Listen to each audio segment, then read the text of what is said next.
Ready? Okay, here's our morning update for July 8th. Search efforts continue throughout Kerr County. As of 8 a.m. this morning Central Time, there are 95 deceased. I'm going to kind of break down the numbers for you. On adults, there's 59, unidentified 14. Children, 36, unidentified 13. Camp Mystic currently still has missing 5 campers and 1 counselor. Officials report there are 161 missing people in Kerr County area. Community members are asked not to conduct debris management of their property until directed by law enforcement. There is also a no burn ban in Kerr County at this time till further notice. Let me give you a visual. I know probably all of y'all have been in our community capturing the aftermath of this disaster.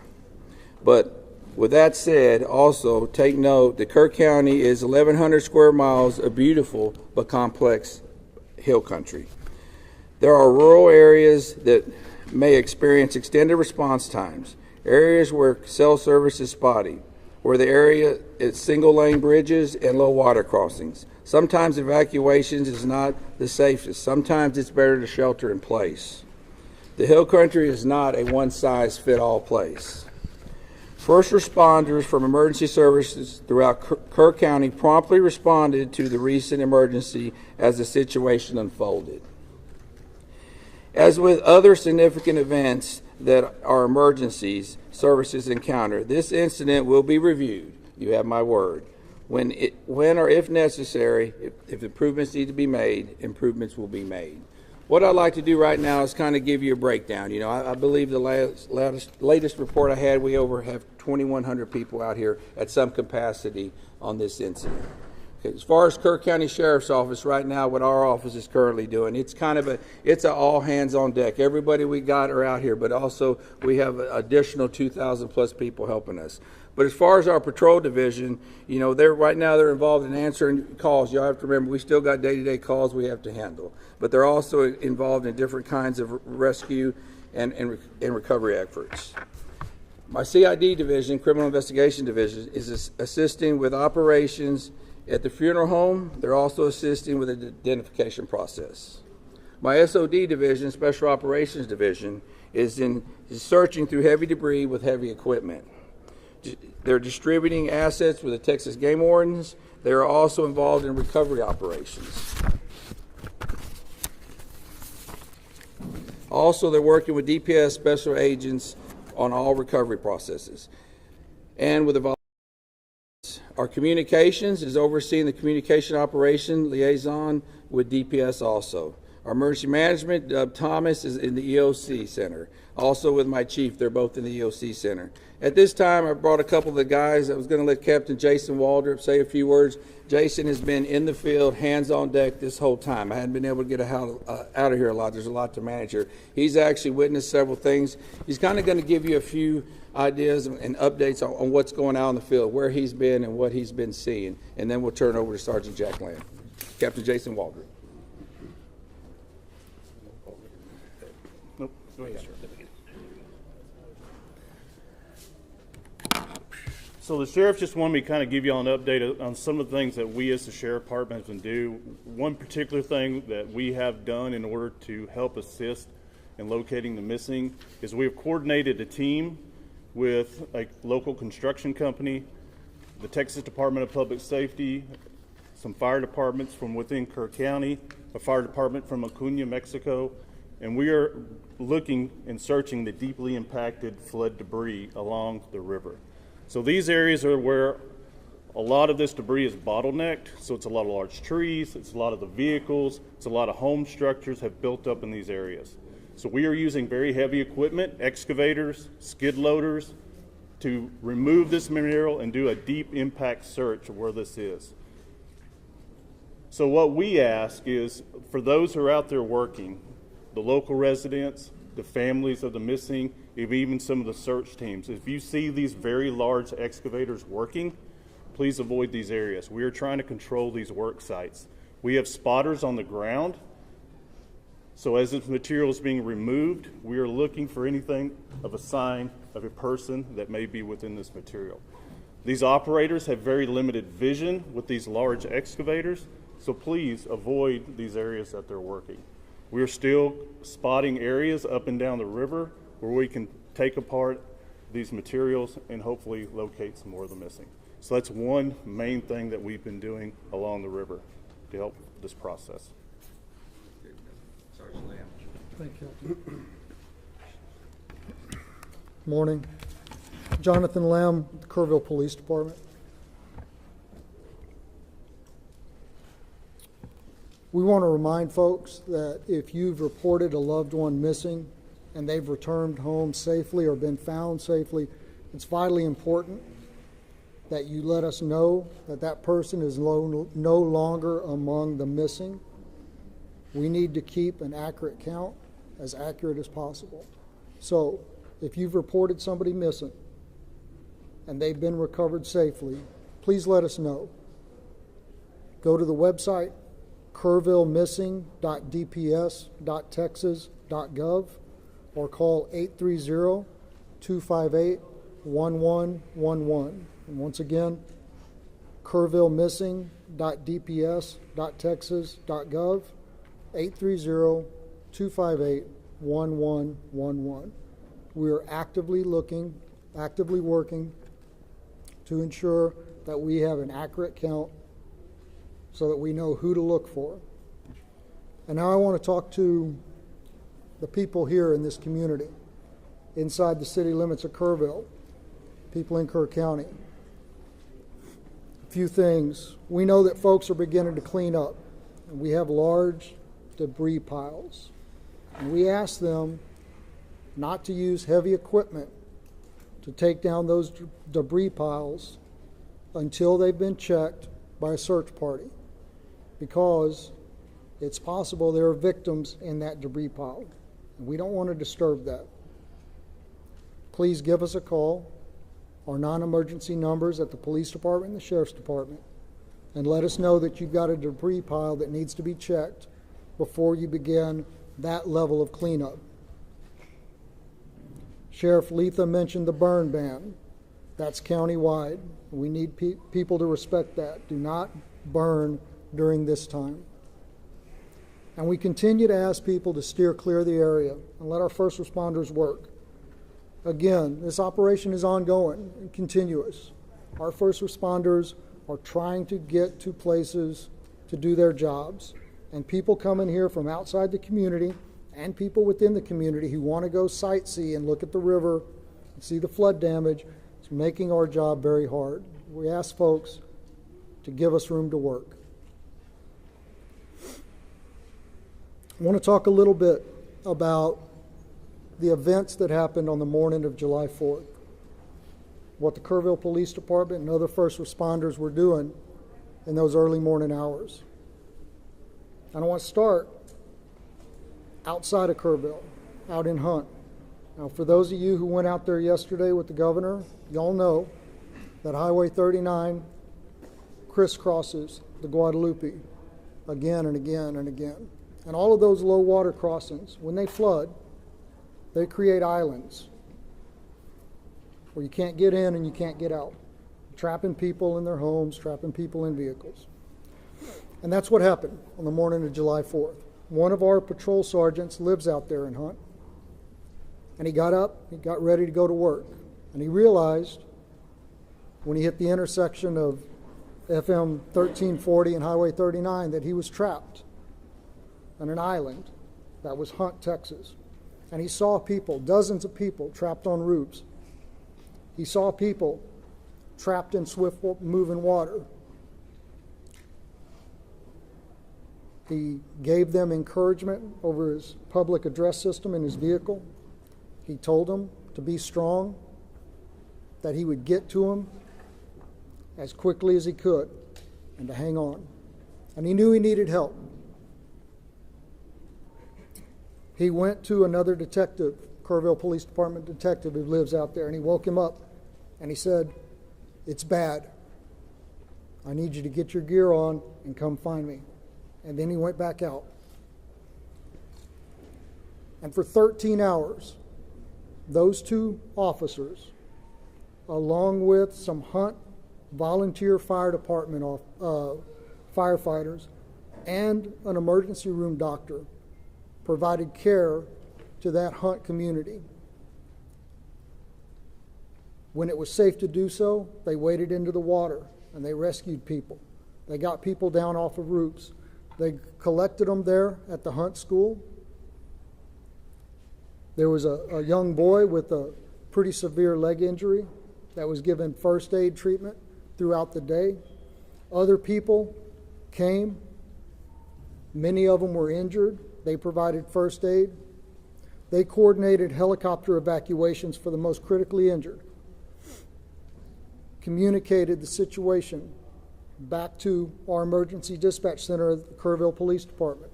When the waters began to recede, they knew that vehicles would be making their way out there when it was safe to do so. So they went back and forth, clearing out debris to clear a path for those vehicles. They saw helicopters flying back and forth, making recoveries upriver, evacuating those summer camps. And they were by themselves on that island that was Hunt, Texas, doing what they do, serving, protecting, and helping, until about 5 o'clock in the afternoon, when other emergency workers in high-profile vehicles were able to get out there. And here in town, the early morning hours is still dark. Our officers realized that areas of town that traditionally don't flood were going to flood, and that low-lying areas close to the river were in danger. Our officers spent hours going back and forth. In that first hour, they evacuated over 100 homes and evacuated and rescued over 200 people. And to say that doesn't even come close to explaining the actions that took place.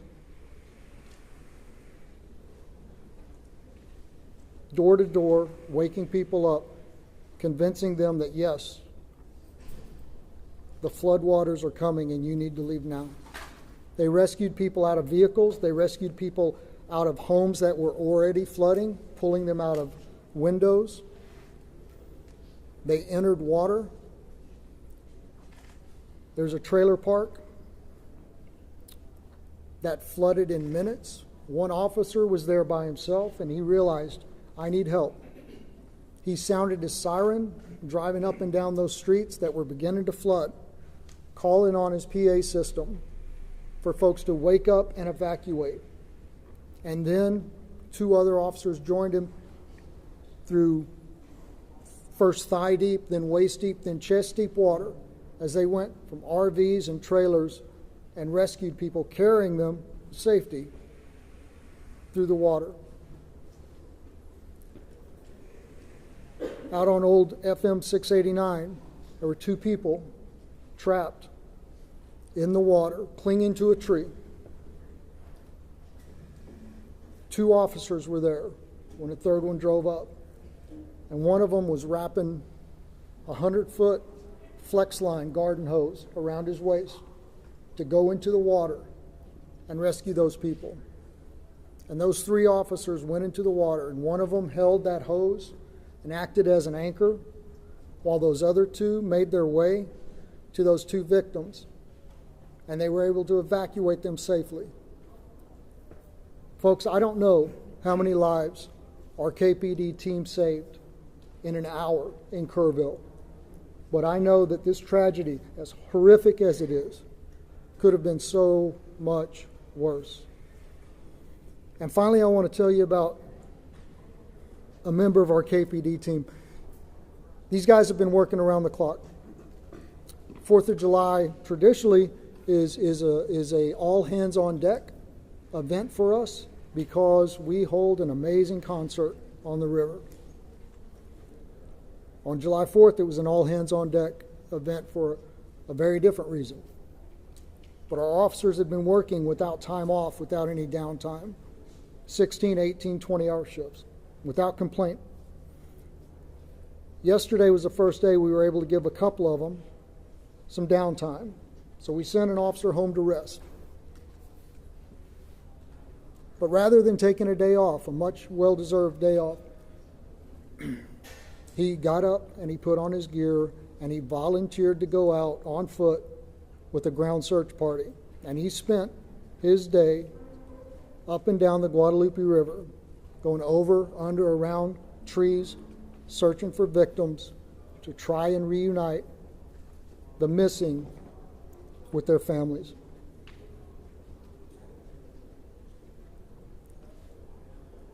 I think that is Texans helping Texans in the greatest sense of the word. That's what community is. And that's what's important right now.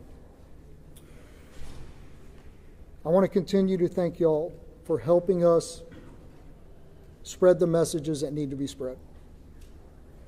Before I open this up for a very few questions, just ask you to please, just ask you to please say your name and who you're with before we do that. Yes, sir, right here. Oh, I'm sorry.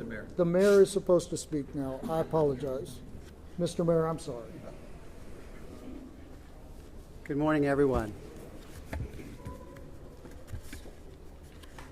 As Jonathan Lamb has said, this is a story of tragedy, but it's also a story of heroes. Captain Walter, thank you for all you've done. Every first responder, thank you for all you have done. The recent numbers reported break my heart. And they break the heart of everyone up here, everyone who's been working since July the 4th. I want you to know, I think it's important for the public to know, I think it's important for the families to know. In that emergency operations center, there's not little silos of departments and agencies. They're working as one team with one goal, to find the missing and bring them home. I'm grateful for every first responder, every helper in every field. Those who are feeding the hungry, those who are providing shelter to people who have no home, those who are providing clothing, who no longer have a wardrobe. I'm also grateful for the generosity of the world. Two companies that are hometown companies, companies that started in Kerrville, Texas, announced today and yesterday that they will be donating to the relief effort. Everyone in Kerrville is proud of HEB and James Avery Artisan Jewelry. Had a different name for so long, I'm sorry. Those two companies started here. Their heart is here. We are committed to helping others. After you all go home or go to the next story, we will still be here. We live here.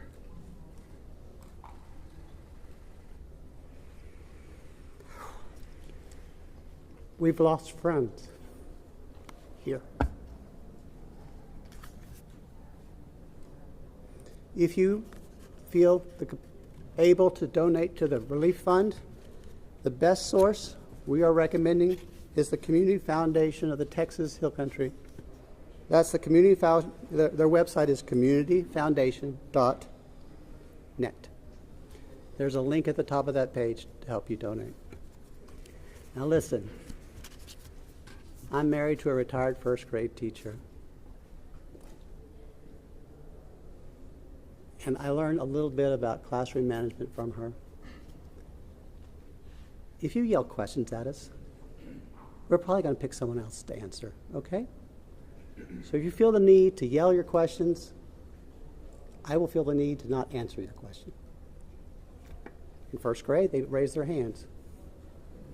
That might be a good start. Yesterday was a disaster, and I was embarrassed. Our town was embarrassed. Your viewers were embarrassed. And I don't want that to happen again.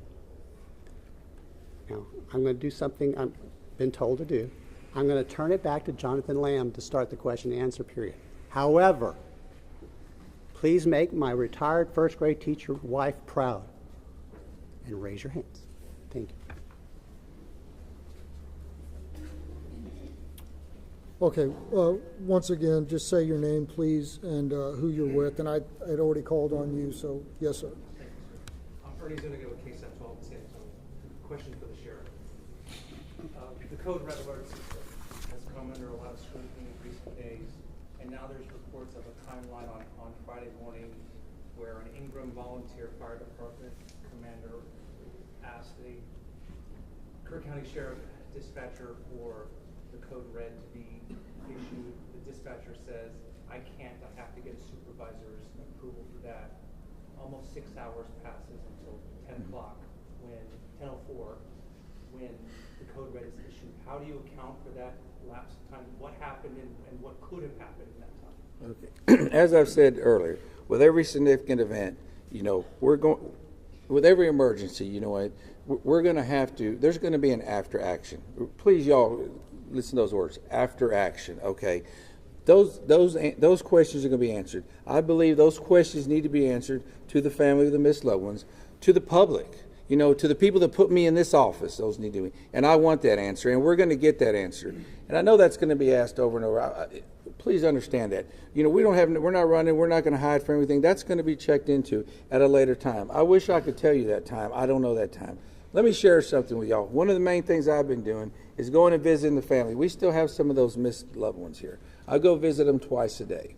As a sheriff, what I want is I want closure for those people. Okay, and those are important questions. We will answer those questions. I wish y'all would bear with me in that. Okay, bear with me. We'll get them. I can't tell you in a week or two. Okay, we're going to get them. I'm not trying to deflect them. Okay, my primary. I asked you. I've been in this business 36 years. I don't know if any of y'all, or how many of y'all have gave notifications, death notifications. I've done them. What is worse, a death notification or telling somebody I don't know where your loved one was? That's my priority. Okay, now please understand that. Sir, Sergeant Lamb. Tammy from the Hill Country Community Journal. Yes, we talked a lot about the recovery effort, and it's amazing, but I wonder what we can tell the displaced families. Where do they go? How do they get in touch with FEMA? I think there's a lot of that we haven't had a chance to discuss it.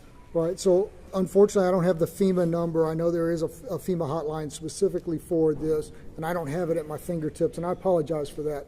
We are pushing out the recovery information through our social media post. The First United Methodist Church, 321 Thompson Drive, is still the shelter operation for displaced persons through this disaster. They are fully equipped and still accepting folks. Sergeant Lamb.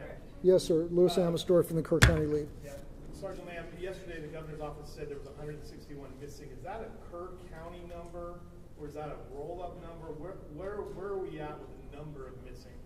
It's my understanding that the number that the governor referred to was a Kerr County number. And again, I have no reason to doubt that number, and it was compiled from the best available information. But we are asking folks to make sure that the numbers that we have are accurate. So if somebody has been reported missing and they have now been accounted for, please let us know that so we can revise those numbers and make sure that they continue to be accurate. Yes, ma'am. Thank you. Thank you, Juanita with Telemundo NBC. Yesterday, Governor Abbott said that 2 days prior to the disaster, he had provided resources, and they were here on ground. I know this is a question for the mayor, but he said you guys were prepared, that you had those essentials. What happened? Did you guys have those resources? Yeah, listen, I'm going to just say what has already been said. At the appropriate time, all of that is going to be reviewed and checked into. I don't have the answer to that question right now. I don't have that information. And rather than speculate, it would be irresponsible for me to do that. Mayor, So, could you speak on that? Repeat the question, please. Yesterday, Governor Greg Abbott said 2 days prior to the disaster, he had provided the town with more than enough resources to respond to the disaster. Were those resources here? Locals tell us they didn't see any resources. They didn't see anyone until hours after the disaster. Thank you. What resources did you guys have, and why wasn't there any response? Okay. I didn't see the governor's remarks. I haven't seen the governor's remarks. Last night we had a city council meeting, and I was required to be there. And so I'm sorry, I don't know what resources TDM had in place at that time. I know when I arrived at the Emergency Operations Center on the morning of July 4th, there were TDM personnel there. But what assets they were able to use that morning, I'm sorry, I do not know. Mr. Mayor, can I, Mr. Mayor? Listen, people are yelling, and I didn't really want y'all to. If you offer only 3 questions, then you're going to have people Guess yelling. what? You're in Kerrville, and we're going to do it my way. I understand that. but- Morgan Chesky, please. Mr. Mayor, records show that the concept of flood warnings have been discussed at least 24 times by the county. What's the biggest reason that these systems have not gone into place at this point? You know, Morgan, you and I grew up here. And I wasn't in office during those discussions. And frankly, I'm more focused on the future than the past, as you know. What I can say is the governor, the lieutenant governor, the Speaker of the Texas House have all provided us support, and they have all said this is a priority for the upcoming special legislative session. As mayor of Kerrville, as someone who grew up here, I am grateful for their support, and I look forward to what they propose during the special session. My last question will be you. Thank you, sir. Shimon Provost from CNN. The Lieutenant Governor said that on July 3rd that the county judges and city mayors were invited on a daily call Thursday to discuss weather forecasts. Were you on that call? Were you invited to that call? Do you know if the county judge was also on that? I can't speak for the county judge. That would be hearsay. And I'm not going to contradict the information you have. But I will tell you, personally, I did not receive a telephone call. You weren't invited to the call? I did not receive a telephone call. And you were never given any information about what assets were brought into the area? So I wasn't invited to the call. I'm not trying to deflect, No, but I I understand. But don't. Do you know why any idea how that would, why that would happen? Or? Maybe I'm not a local mayor. I can't tell. All right. Thank you, guys. Please, from Mexico, All right, folks, I appreciate that, and I appreciate the decorum that was shown this morning. So, as y'all are aware, gentlemen, just do me a favor. I'm not quite finished yet.